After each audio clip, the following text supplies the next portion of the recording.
You were critical of Disney's decision to suspend Jimmy Kimmel. What made you decide to come out and kind of vocalize that?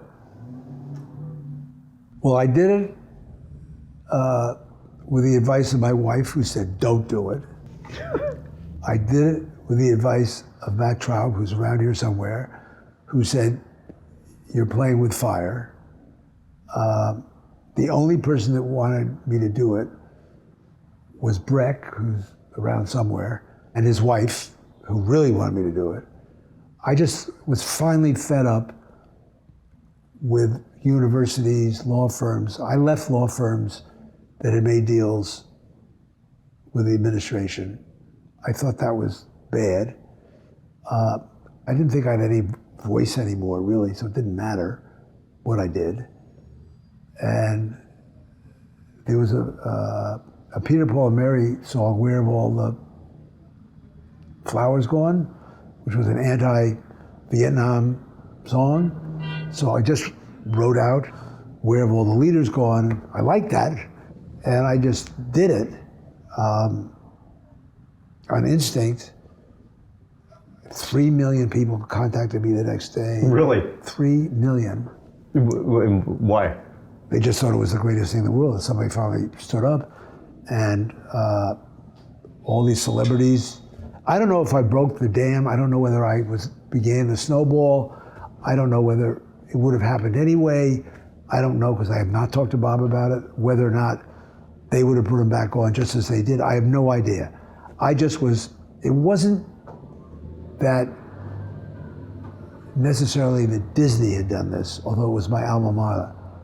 It was a series of events, particularly with the law firms, and then the universities. What did you think of Disney's settlement with President Trump? Well, I didn't like any of that. I thought the CBS settlement was ridiculous. I think ABC settling, paying him $16 million, which somebody told me went directly to him, directly to Donald Trump. I don't know if that's true or not. I tried to think, what would have I done in that position? Because you're kind of between a rock and a hard place. I am sure there was a lot of conversation. I would like to think that I wouldn't have settled like CBS did, like law firms did, but maybe I would have. Maybe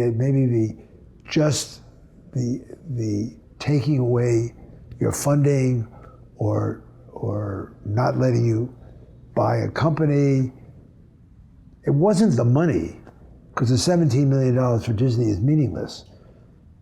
But the image of it, CBS was worse, because CBS had 60 Minutes, had such a